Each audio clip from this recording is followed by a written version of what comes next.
The Eye of Apollo by G K Chesterton, narrated by Tony Walker. That singular smoky sparkle, at once a confusion and a transparency, which is the strange secret of the Thames, was changing more and more from its grey to its glittering extreme as the sun climbed to the zenith over Westminster, and the two men crossed Westminster Bridge. One man was very tall and the other very short. They might even have been fantastically compared to the arrogant clock tower of Parliament and the humbler, heaped shoulders of the Abbey, for the short man was in clerical dress. The official description of the tall man was Monsieur Hercule Flambeau, private detective, and he was going to his new offices in a new pile of flats facing the Abbey entrance. The official description of the short man was the Reverend J. Brown, attached to St. Francis Xavier's Church, Camberwell, and he was coming from a Camberwell deathbed to see the new offices of his friend. The building was American in its skyscraping altitude, and American also in the oiled elaboration of its machinery of telephones and lifts, but it was barely finished and still understaffed. Only 3 tenants had moved in. The office just above Flambeau was occupied, as also was the office just below him. The 2 floors above that and the 3 floors below were entirely bare. But the first glance at the new tower of flats caught something much more arresting. Save for a few relics of scaffolding, the one glaring object was erected outside the office just above Flambeau's. It was an enormous gilt effigy of the human eye, surrounded with rays of gold, and taking up as much room as 2 or 3 office windows. "What on earth is that?" asked Father Brown, and stood still. "Oh, a new religion," said Flambeau, laughing. "One of those new religions that forgive your sins by saying you never had any. Rather like Christian Science, I should think. The fact is that a fellow calling himself Kalon, I don't know what his name is except that it can't be that, has taken the flat just above me. I have 2 lady typewriters underneath me and this enthusiastic old humbug on top. He calls himself the new priest of Apollo, and he worships the sun." "Let him look out," said Father Brown. "The sun was the cruelest of all the gods. But what does that monstrous eye mean?" "As I understand it, it's a theory of theirs," answered Flambeau, "that a man can endure anything if his mind is quite steady. Their 2 great symbols are the sun and the open eye, for they say that if a man were really healthy, he could stare at the sun." "If a man were really healthy," said Father Brown, "he wouldn't bother to stare at it." "Well, that's all I can tell you about the new religion," went on Flambeau carelessly. "It claims, of course, that it can cure all physical diseases." "Can it cure the one spiritual disease?" asked Father Brown with a serious curiosity. "And what is the one spiritual disease?" asked Flambeau, smiling. "Oh, thinking one is quite well," said his friend. Flambeau was more interested in the quiet little office below him than in the flamboyant temple above. He was a lucid southerner, incapable of conceiving himself as anything but a Catholic or an atheist, and new religions of a bright and pallid sort were not much in his line. But humanity was always in his line, especially when it was good-looking. Moreover, the ladies downstairs were characters in their way. The office was kept by 2 sisters, both slight and dark, one of them tall and striking. She had a dark, eager, and aquiline profile, and was one of those women whom one always thinks of in profile, as of the clean-cut edge of some weapon. She seemed to cleave her way through life. She had eyes of startling brilliancy, but it was the brilliancy of steel rather than of diamonds, and her straight, slim figure was a shade too stiff for its grace. Her younger sister was like her in shortened shadow, a little greyer, paler, and more insignificant. They both wore a business-like black, with little masculine cuffs and collars. There are thousands of such curt, strenuous ladies in the offices of London, but the interest of these lay rather in their real than their apparent position. For Pauline Stacey, the elder, was actually the heiress of a crest and half a county, as well as great wealth. She had been brought up in castles and gardens before a frigid fierceness, peculiar to the modern woman, had driven her to what she considered a harsher and a higher existence.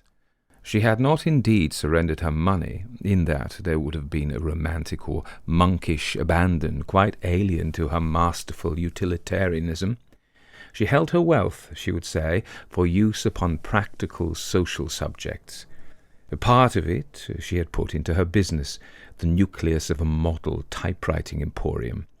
Part of it was distributed in various leagues and causes for the advancement of such work among women.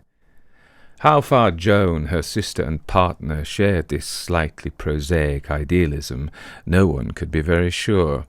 But she followed her leader with a dog-like affection, which was somehow more attractive, with its touch of tragedy, than the hard high spirits of the elder.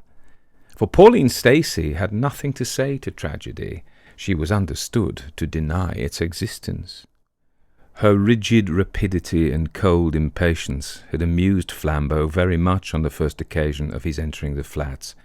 He had lingered outside the lift in the entrance hall, waiting for the lift boy, who generally conducts strangers to the various floors. But this bright-eyed falcon of a girl had openly refused to endure such official delay. She said sharply that she knew all about the lift, and was not dependent on boys, or on men either. Though her flat was only 3 floors above, she managed in the few seconds of ascent to give Flambeau a great many of her fundamental views in an off-hand manner. They were to the general effect that she was a modern working woman and loved modern working machinery. Her bright black eyes blazed with abstract anger against those who rebuke mechanic science and ask for the return of romance. Everyone, she said, ought to be able to manage machines, just as she could manage the lift.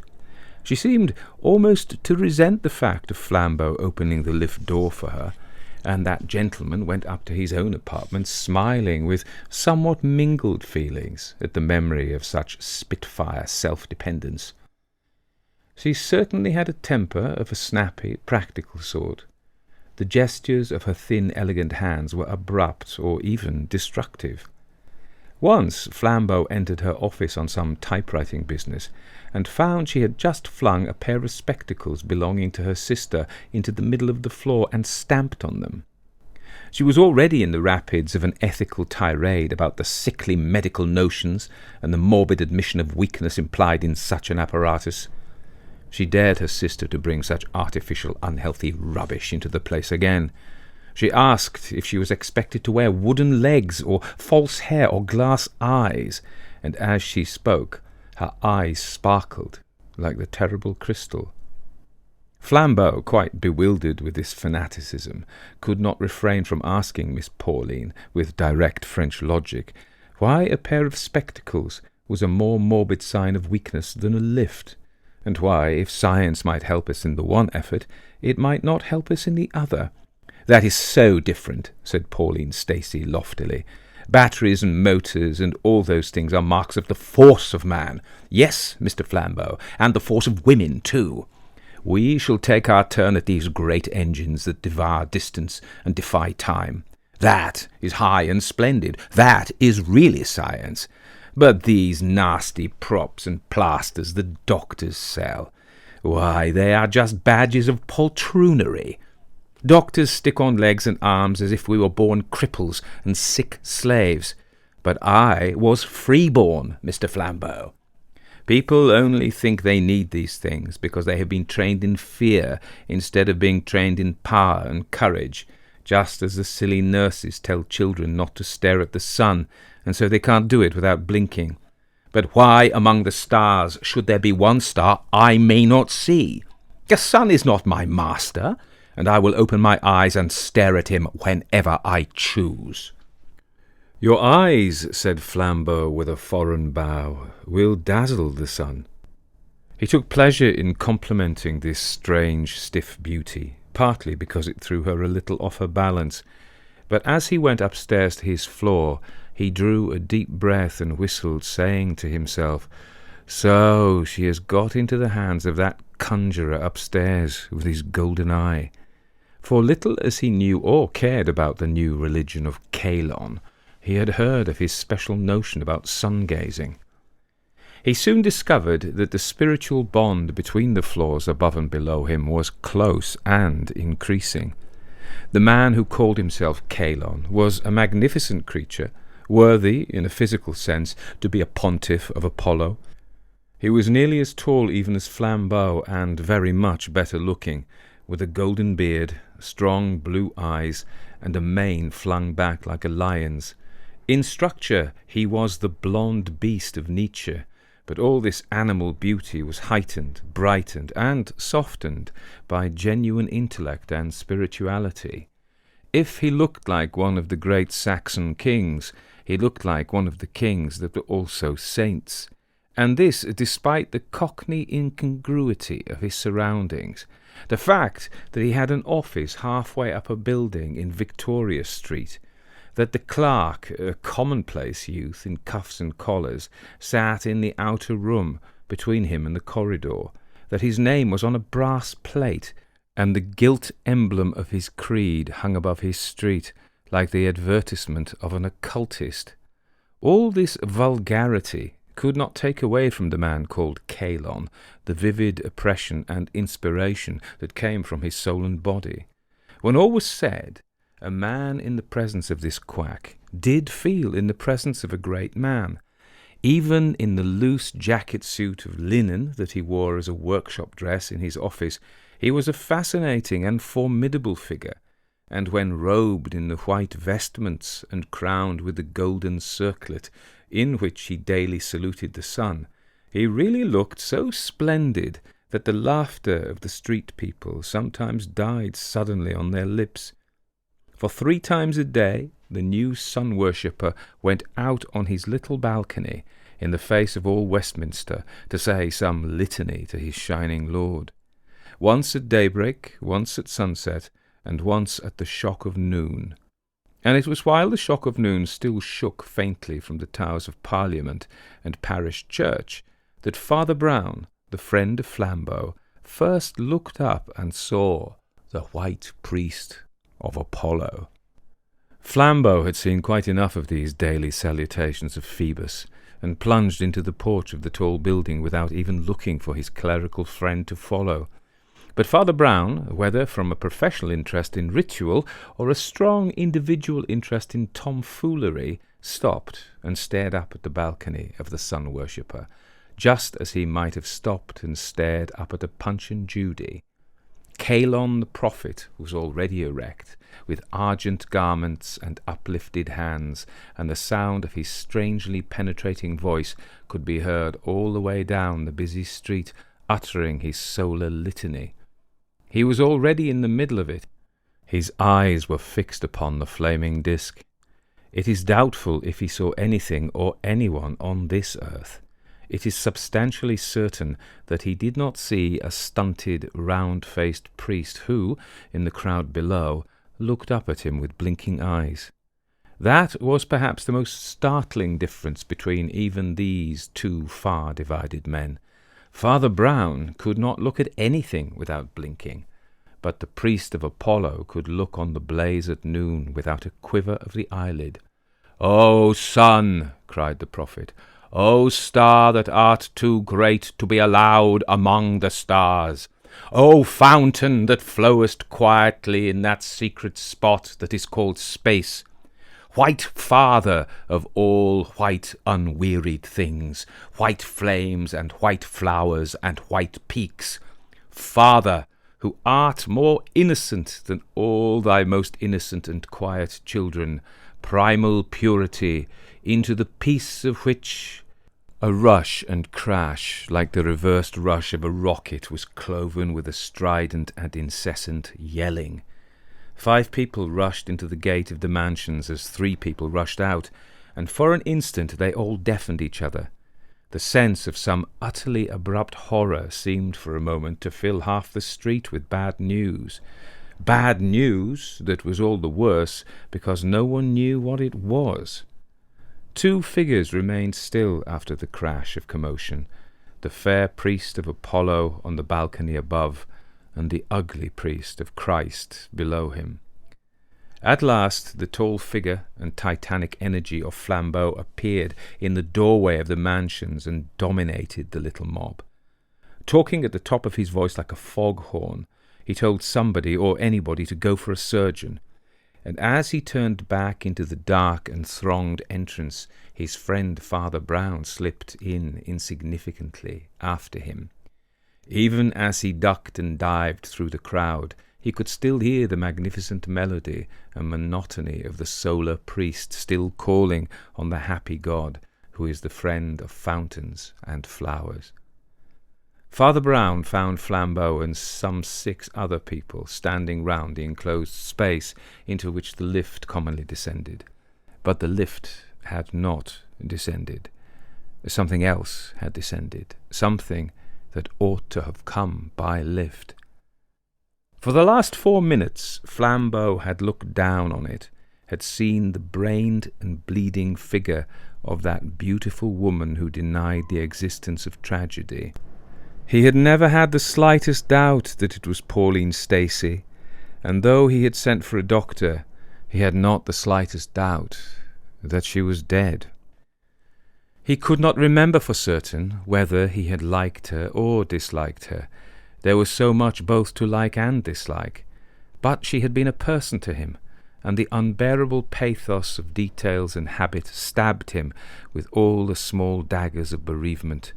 He remembered her pretty face and priggish speeches with a sudden secret vividness which is all the bitterness of death.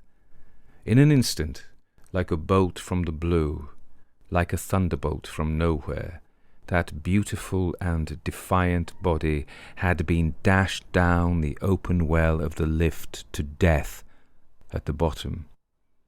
Was it suicide?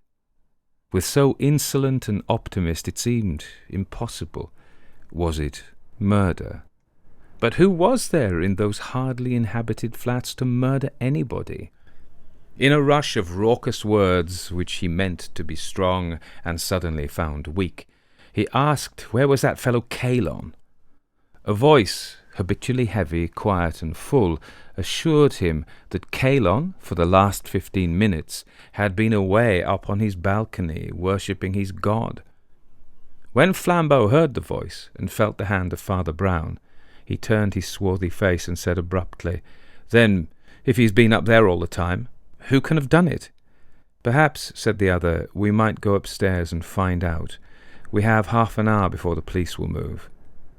Leaving the body of the slain heiress in charge of the surgeons, Flambeau dashed up the stairs to the typewriting office, found it utterly empty, and dashed up to his own. Having entered that, he returned with a new and white face to his friend. "Her sister," he said, with an unpleasant seriousness. "Her sister seems to have gone out for a walk." Father Brown nodded. "Or she may have gone up to the office of that Sun man," he said. "If I were you, I should just verify that, and then let us talk it over in your office. No," he added suddenly, as if remembering something, "shall I ever get over that stupidity of mine? Of course, in their office, downstairs." Flambeau stared, but he followed the little father downstairs to the empty flat of the Stacys, where that impenetrable pastor took a large red leather chair in the very entrance, from which he could see the stairs and landings, and waited. He did not wait very long. In about 4 minutes, 3 figures descended the stairs, alike only in their solemnity. The first was Joan Stacey, the sister of the dead woman. Evidently she had been upstairs in the temporary temple of Apollo. The second was the priest of Apollo himself, his litany finished, sweeping down the empty stairs in utter magnificence. Something in his white robes, beard, and parted hair had the look of Dore's Christ leaving the praetorium. The third was Flambeau, black-browed and somewhat bewildered. Miss Joan Stacy, dark with a drawn face and hair prematurely touched with grey, walked straight to her own desk and set out her papers with a practical flap. The mere action rallied everyone else to sanity. If Miss Joan Stacy was a criminal, she was a cool one. Father Brown regarded her for some time with an odd little smile, and then, without taking his eyes off her, addressed himself to somebody else. "Prophet," he said, presumably addressing Kalon, "I wish you would tell me a lot about your religion." "I shall be proud to do it," said Kalon, inclining his still-crowned head, "but I'm not sure that I understand." "Why, it's like this," said Father Brown, in his frankly doubtful way. "We are taught that if a man has really bad first principles, that must be partly his fault. But for all that, we can make some difference between a man who insults his quite clear conscience, more or less crowded with sophistries. Now, do you really think that murder is wrong at all?" "Is this an accusation?" asked Kalon very quietly. "No," answered Brown equally gently. "It is the speech for the defence." In the long and startled stillness of the room, the prophet of Apollo slowly rose, and really it was like the rising of the sun. He filled that room with his light and life in such a manner that a man felt he could as easily have filled Salisbury Plain. His robed form seemed to hang the whole room with classic draperies. His epic gesture seemed to extend it into grander perspectives, till the little black figure of the modern cleric seemed to be a fault and an intrusion, a round black blot upon some splendour of Hellas. "We meet at last, Caiaphas," said the prophet. "Your church and mine are the only realities on this earth. I adore the sun, and you the darkening of the sun. You are the priest of the dying, and I of the living God. Your present work of suspicion and slander is worthy of your coat and creed. All your church is but a black police. You are only spies and detectives seeking to tear from men confessions of guilt, whether by treachery or torture. You would convict men of crime. I would convict them of innocence. You would convince them of sin. I would convince them of virtue.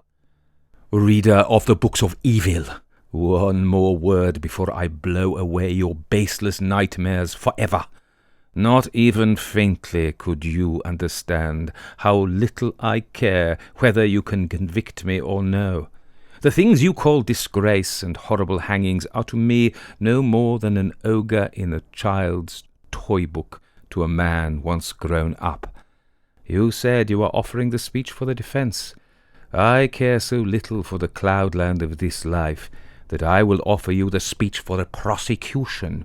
There is but one thing that can be said against me in this matter, and I will say it myself. The woman that is dead was my love and my bride. Not after such manner as your tin chapels call lawful, but by a law purer and sterner than you will ever understand. She and I walked another world from yours and trod places of crystal while you were plodding through tunnels and corridors of brick. Well, I know that policemen, theological or otherwise, always fancy that where there has been love, there must soon be hatred. So there you have the first point made for the prosecution. But the second point is stronger. I do not grudge it you. Not only is it true that Pauline loved me, but it is also true that this very morning, before she died, she wrote at that table a will leaving me and my new church $500,000. Come, where are the handcuffs? Do you suppose I care what foolish things you do with me? Penal servitude will only be like waiting for her at a wayside station. The gallows will only be going to her in a headlong car. He spoke with the brain-shaking authority of an orator, and Flambeau and Joan Stacey stared at him in amazed admiration. Father Brown's face seemed to express nothing but extreme distress. He looked at the ground with one wrinkle of pain across his forehead. The prophet of the sun leaned easily against the mantelpiece and resumed. "In a few words, I have put before you the whole case against me, the only possible case against me. In fewer words still, I will blow it to pieces, so that not a trace of it remains. As to whether I have committed this crime, the truth is in one sentence. I could not have committed this crime. Pauline Stacey fell from this floor to the ground at 5 minutes past 12. 100 people will go into the witness box and say that I was standing out upon the balcony of my own rooms above from just before the stroke of noon to a quarter past, the usual period of my public prayers. My clerk, a respectable youth from Clapham with no sort of connection to me, will swear that he has sat in my outer office all the morning and that no communication passed through. He will swear that I arrived a full 10 minutes before the hour, 15 minutes before any whisper of the accident, and that I did not leave the office or the balcony that whole time. No one ever had so complete an alibi. I could subpoena half Westminster. I think you had better put the handcuffs away again. The case is at an end. But last of all, that no breath of this idiotic suspicion remain in the air, I will tell you all you want to know. I believe I do know how my unhappy friend came by her death. You can, if you choose, blame me for it, or my faith and philosophy at least, but you certainly cannot lock me up. It is well known to all students of the higher truths that certain adepts and illuminati have in history attained the power of levitation, that is, of being self-sustained upon the empty air. It is but a part of that general conquest of matter which is the main element in our occult wisdom. Poor Pauline was of an impulsive and ambitious temper. I think, to tell the truth, she thought herself somewhat deeper in the mysteries than she was, and she has often said to me, as we went down in the lift together, that if one's will were strong enough, one could float down as harmlessly as a feather. I solemnly believe that in some ecstasy of noble thoughts she attempted the miracle. Her will, or faith, must have failed her at the crucial instant, and the lower law of matter had its horrible revenge. There is the whole story, gentlemen, very sad, and, as you think, very presumptuous and wicked. But certainly not criminal, or in any way connected with me. In the shorthand of the police courts, you had better call it suicide. I shall always call it heroic failure for the advance of science and the slow scaling of heaven. It was the first time Flambeau had ever seen Father Brown vanquished. He still sat looking at the ground with a painful and corrugated brow, as if in shame. It is impossible to avoid the feeling, which the prophet's winged words had fanned, that here was a sullen, professional suspecter of men, overwhelmed by a prouder and purer spirit of natural liberty and health. At last he said, blinking as if in bodily distress, "Well, if that is so, sir, you need do no more than take the testimony paper you spoke of, and go. I wonder where the poor lady left it." "It will be over there on her desk by the door, I think," said Kalon, with that massive innocence of manner that seemed to acquit him wholly. "She told me especially she would write it this morning, and I actually saw her writing as I went up in the lift to my own room." "Was her door open, then?" asked the priest, with his eye on a corner of the matting.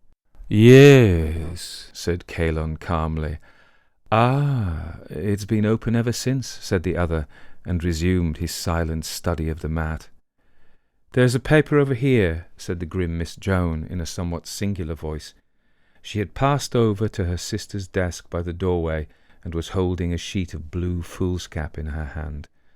There was a sour smile on her face that seemed unfit for such a scene or occasion, and Flambeau looked at her with a darkening brow. Kalon, the prophet, stood away from the paper with that royal unconsciousness that had carried him through, but Flambeau took it out of the lady's hand and read it with the utmost amazement.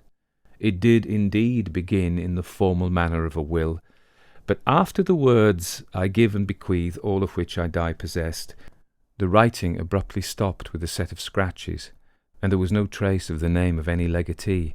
Flambeau, in wonder, handed this to his friend, who glanced at it, and silently gave it to the priest of the sun. An instant afterwards, that pontiff, in his splendid sweeping draperies, had crossed the room in 2 great strides, and was towering over Joan Stacey, his blue eyes standing from his head. "What monkey tricks have you been playing here?" he cried. "That's not all Pauline wrote." They were startled to hear him speak in quite a new voice, with a Yankee shrillness in it. All his grandeur and good English had fallen from him like a cloak. "That is the only thing on her desk," said Joan, and confronted him steadily with the same smile of evil favour. Of a sudden the man broke out into blasphemies and cataracts of incredulous words. There was something shocking about the dropping of his mask. It was like a man's real face falling off. "See here," he cried in broad American, when he was breathless with cursing. "I may be an adventurer, but I guess you're a murderess. Yes, gentlemen, here's your death explained, and without any levitation. The poor girl is writing a will in my favor. Her cursed sister comes in, struggles for the pen, drags her to the well, and throws her down before she can finish it. Sakes, I reckon we want the handcuffs after all."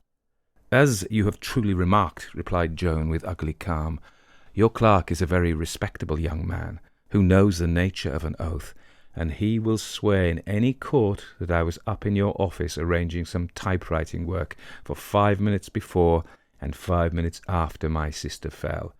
Mr. Flambeau will say he found me there." There was a silence.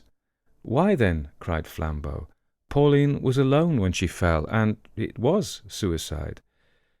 "She was alone when she fell," said Father Brown, "but it was not suicide." "Then how did she die?" asked Flambeau impatiently. "She was murdered." "But she was all alone," objected the detective. "She was murdered when she was all alone," answered the priest. All the rest stared at him, but he remained sitting in the same old dejected attitude, with a wrinkle in his round forehead and an appearance of impersonal shame and sorrow. His voice was colourless and sad. "What I want to know," cried Kalon with an oath, "is when the police are coming for this bloody and wicked sister. She's killed her flesh and blood. She's robbed me of $500,000 that was just as sacredly mine as—" Come, prophet," interrupted Flambeau with a kind of sneer. "Remember that all this world is a cloud bank." The Hierophant of the sun god made an effort to climb back on his pedestal. "It's not the mere money," he cried, "though that would equip the cause throughout the world. It is also my beloved one's wishes. To Pauline, all this was holy. In Pauline's eyes—" Father Brown suddenly sprang erect so that his chair fell over flat behind him. He was deathly pale, yet he seemed fired with a hope. His eyes shone. "That's it," he cried in a clear voice. "That's the way to begin. In Pauline's eyes." The tall prophet retreated before the tiny priest in an almost mad disorder. "What do you mean? How dare you?" he cried repeatedly. "In Pauline's eyes," repeated the priest, his own shining more and more. "Go on, in God's name, go on. The foulest crime the fiends ever prompted feels lighter after confession, and I implore you to confess. Go on, in Pauline's eyes." "Let me go, you devil!" thundered Kalon, struggling like a giant in bonds. "Who are you, you cursed spy, to weave your spider's webs around me and peep and peer? Let me go!" "Shall I stop him?" asked Flambeau, bounding towards the exit, for Kalon had already thrown the door wide open.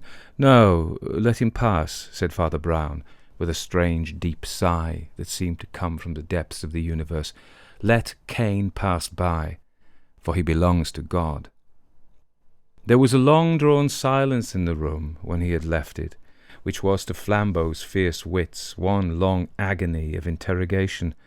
Miss Joan Stacy very coolly tidied the papers on her desk. "Father," said Flambeau at last, "it's my duty, not my curiosity only.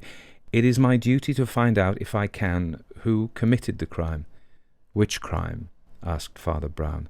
The one we're dealing with, of course," replied his impatient friend. "We are dealing with two crimes," said Brown. "Crimes of a very different weight, and by very different criminals." Miss Joan Stacy, having collected and put away her papers, proceeded to lock up her drawer. Father Brown went on, noticing her as little as she noticed him. The two crimes, he observed, were committed against the same weakness of the same person, in a struggle for her money. The author of the larger crime found himself thwarted by the smaller crime. The author of the smaller crime got the money. "Oh, don't go on like a lecturer," groaned Flambeau. "Put it in a few words." "I can put it in one word," answered his friend. Miss Joan Stacy skewered her business-like black hat onto her head with a business-like black frown before a little mirror, and as the conversation proceeded, took her handbag and umbrella in an unhurried style and left the room. "The truth is in one word, and a short one," said Father Brown. "Pauline Stacy was blind." "Blind?" repeated Flambeau, and rose slowly to his whole huge stature. "She was subject to it by blood," Brown proceeded. "Her sister would have started eyeglasses if Pauline would have let her, but it was her special philosophy or fad that one must not encourage such diseases by yielding to them. She wouldn't admit the cloud, or she tried to dispel it by will, so her eyes got worse and worse with straining. But the worst strain was to come. It came with this precious prophet, or whatever he calls himself, who taught her to stare at the hot sun with the naked eye. It was called accepting Apollo. Oh, if these new pagans would only be old pagans, they would be a little wiser. The old pagans knew that mere naked nature worship has a cruel side. They knew that the eye of Apollo can blast and blind." There was a pause, and the priest went on in a gentle and even broken voice. "Whether or no that devil deliberately made her blind, there is no doubt that he deliberately killed her through her blindness. The very simplicity of the crime is sickening. You know he and she went up and down in those lifts without official help. You know also how smoothly and silently the lifts slide. Kalon brought the lift to the girl's landing, and saw her through the open door writing in her slow, sightless way the will she had promised him. He called out to her cheerily that he had the lift ready for her, and she was to come out when she was ready. Then he pressed the button and shot soundlessly up to his own floor, walked through his office, out onto his own balcony, and was safely praying before the crowded street when the poor girl, having finished her work, ran gaily out to where her lover and lift were to receive her, and stepped— "Don't!" cried Flambeau. "He ought to have got $500,000 by pressing that button," continued the little father, in the colourless voice in which he talked of such horrors, "but that went smash. It went smash because there happened to be another person who also wanted the money, and who also knew the secret about poor Pauline's sight. There was one thing about that will that I think nobody noticed. Although it was unfinished and without a signature, the other Miss Stacy and some servant of hers had already signed it as witnesses. Joan had signed first, saying Pauline could finish it later, with a typical feminine contempt for legal forms. Therefore Joan wanted her sister to sign the will without real witnesses. Why? I thought of the blindness, and felt sure she had wanted Pauline to sign in solitude, because she had wanted her not to sign at all. People like the Stacys always use fountain pens, but this was specially natural to Pauline. By habit and her strong will and her memory, she could still write almost as well as if she saw, but she could not tell when her pen needed dipping. Therefore, her fountain pens were carefully filled by her sister, all except this fountain pen. This was carefully not filled by her sister. The remains of the ink held out for a few lines, and then failed altogether, and the prophet lost £500,000 and committed one of the most brutal and brilliant murders in human history for nothing. Flambeau went to the open door and heard the official police ascending the stairs. He turned and said, "You must have followed everything devilish close to have traced the crime to Kalon in 10 minutes. Father Brown gave a sort of a start. "Oh, to him," he said. "No, I had to follow rather close to find out about Miss Joan and the fountain pen, but I knew Kalon was the criminal before I came into the front door." "You must be joking," cried Flambeau. "I'm quite serious," answered the priest. "I tell you I knew he had done it even before I knew what he had done." "But why?"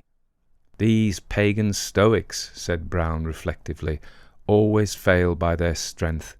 There came a crash and a scream down the street, and the priest of Apollo did not start or look round. I didn't know what it was, but I knew that he was expecting it.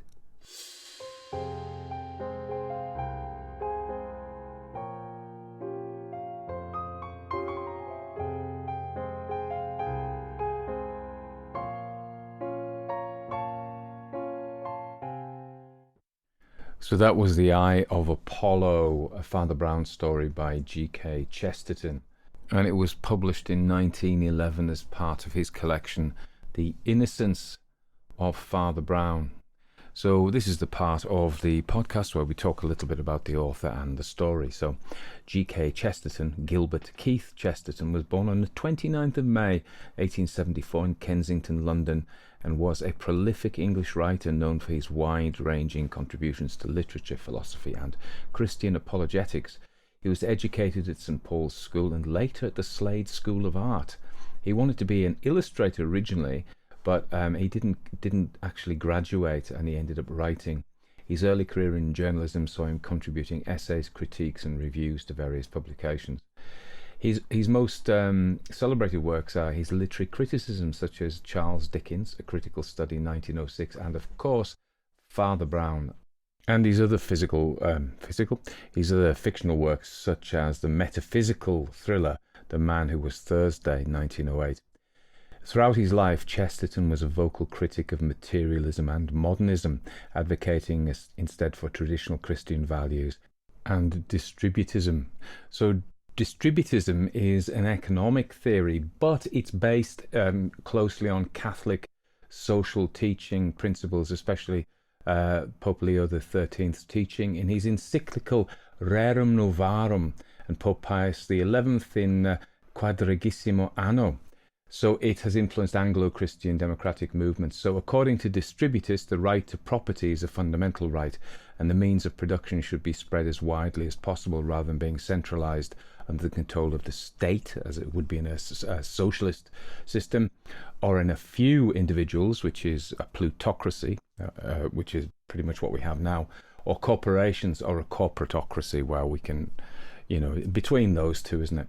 So it's in opposition both to laissez-faire capitalism and state socialism, which were, at the time he was writing, the two alternative economic theories, weren't they? Sort of communism and socialism versus laissez-faire capitalism. So he wasn't for either of those, and unsurprisingly, he plumped for the teaching of the Catholic Church, or a branch of Roman Catholic social and economic, not doctrine, but theory. He was an agnostic initially, but he became a Christian and became a Roman Catholic in 1922. And his writings often reflect his deep faith, with philosophical musings and engaging narratives. And I think that we do have some philosophical musing here. He had a larger-than-life personality and a genial nature. He died in 1936 on June 14th at the age of only 62 of congestive heart failure.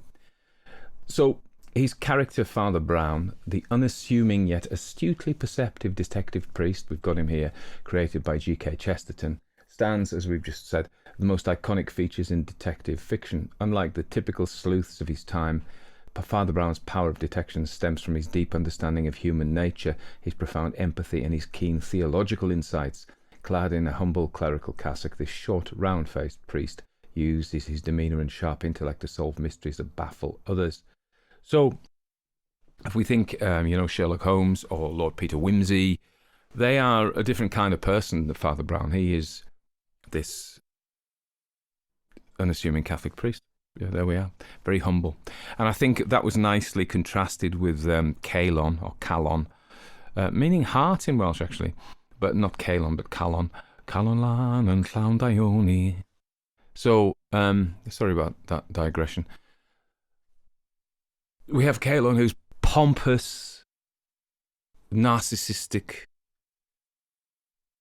overreaching, demagogue, bit of a churl. Well, I don't know what he is. He's just not a very nice guy. He's painted very well by Chesterton. And that's contrasted, his arrogance and narcissism is contrasted against Father Brown's unassuming, quiet deduction. So one man takes upon himself his genius. I'm a stable genius, he might as well have said. And the other guy is like, he doesn't say anything about himself, he just is. He embodies that. But in common with lots of Golden Age detective fiction, he sits and works it all out and then presents it to us slow-witted listeners or readers as, this is, and we go, of course, I can see it now. Now, there may be, if you may have come across this story before, but if you hadn't, I kind of defy you to work it out, because it's not clear how blind this lady is. Well, she's metaphorically blind, of course, but it's not clear how physically blind she is. So I don't think you would have got that. Certainly staring at the sun will blind you. So it could have been, yeah, and it's exacerbated by that arrogance. Everybody knows you shouldn't stare at the sun. Don't do it. And so metaphorically, how is she blind? So we assume that Chesterton, well, we know because he says it in his stories, he's conservative. He's socially conservative. So these new women who were coming up in the teens and 20s of the 20th century, this idea they could do things by themselves. I mean, girl power, for example, that kind of thing. Although it was a long time before somebody actually coined the phrase girl power, just in case anybody takes me literally, which people do. So he is like, this is nonsense. The idea that women feel they can do all these masculine things and run corporations, and and this lady has she was given many boons by the social order, a crest, half a county, and lots of money. She could have, and I guess if you are a traditional Catholic or traditionally conservative, you believe in hierarchies. No, I don't guess that. I know you do. And so, and if we go back, and particularly if you have a theological basis to your beliefs, things are appointed this way by God. The divine right of kings, not that people were believing it at that time, but this idea that we all have, it's almost like an Indian caste system. We are appointed to our position in life through the will of God, and it isn't for us to question it. And if some of us are more fortunate than others, that's just it. Accept it. It's God's will. And so she should have done that instead of forming this silly corporation for typing. I bet he didn't like typing, and women working and things like that. And see how she scorns the lift door being held open for her. So she is, in Chesterton's sense, metaphorically blind, I suppose. Now, I imagine for British people in the 1910s or so, America represented modernity, which I think it did to the world. And so we talk about these flats, and it's juxtaposed. There's Westminster Abbey, this ancient church representing probably everything, although it was become Anglican because Henry VIII stole it from the Catholics. But from Chesterton's point of view, the church of Westminster Abbey represents everything probably he believed in. And over the street is this garish American style building. And of course, I think if we take it that he is not wholly welcoming of the modernity that springs from America, that explains why Kalon is revealed as an American, representative to Chesterton perhaps of the New World. Now, you may disagree with me, and that's fine.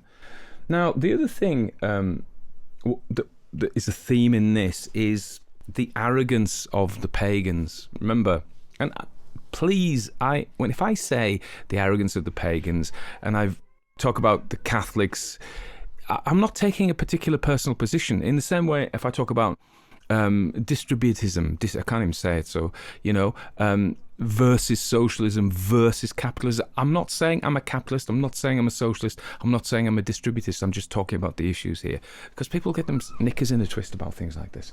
So, but from Chesterton's point of view, this arrogant paganism, if we look back to the antique world, so and I'm not talking about Wiccans now. I'm talking about antique pagans, late classical pagans, who were very against Christianity, and they were urbane, sophisticated. They weren't necessarily literally believing in their gods. They had this kind of sophisticated idea that they were symbols and metaphors and things like that, rather than being, Zeus wasn't really a bloke sitting on a cloud throwing thunder bolts down. It was more like, and of course the Christians did say, no, that's all nonsense. This is real. Our God is real. He's not a metaphor. He's not a symbol. So when he criticizes pagans, he is mostly criticizing classical pagans rather than neo-pagans. But I do think he has a bit of a shot against them. He puts them all together, the neo-pagans and the classical pagans. He lumps them all together. And I imagine he is very familiar with the Theosophists and Madame Blavatsky and Aleister Crowley and the Hermetic Order of the Golden Dawn. Certainly they were all in the papers as being deluded, and more than deluded, dangerous, leading people astray with their false beliefs, their shiny, flashy beliefs. Whereas, and also, and I'm not sure this is a true criticism of neo-pagans, but maybe from Chesterton's point of view, their arrogant and superficial understanding of, the sun god, you can't get more blatant than that, can you? There's the sun, it's hot. Well, not in Britain, it's not, but it's mainly behind the clouds. But if you live somewhere hot, there is a sun, powerful. There's no subtlety to it, and I think that's what he's saying. Whereas he embodies a rich Catholic tradition that has marinated through centuries of people like Thomas Aquinas, Duns Scotus, and I was reading, who's that guy? Peter Albrecht. These deep thinkers who actually, conversely to what we think about from science, who founded a lot of Catholic theology on reason rather than just blind faith.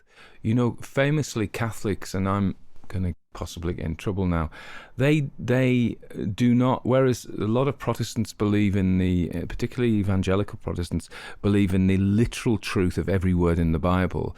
The Catholics, I think, if I'm correct, adopt a bit more like the classical pagans, actually, more metaphorical. They believe it, of course, but they don't take every word literally, and they examine. So as far as I understand it, the authority of the church comes from Scripture, the Catholic Church, the Pope, and the tradition, and also from the theology of these learned doctors of the church. Whereas the authority in evangelical Protestantism is simply the Bible and one's own personal experience of God. Whereas with the Catholic and probably the Orthodox churches, of which I know, I've read some books about them, but that's about as far as it goes.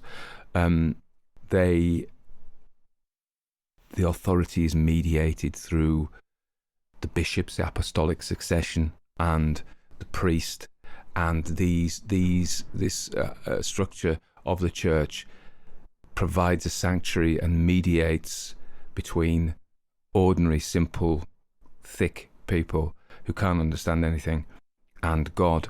Yeah.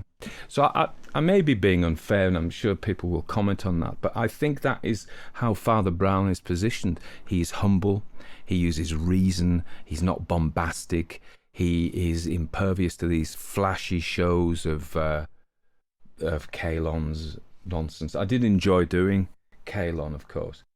He was very, very funny to do because, you know, it's easy to go over the top and ham up pompous people like that. So I hope you enjoyed the story. It's probably all I've got to say about it. And it does raise some really interesting questions, as I think that you've said. And just to reiterate, I'm not actually saying I have a firm understanding or position on any of these things. We're just kind of chewing it over. And I hope you take it in that spirit.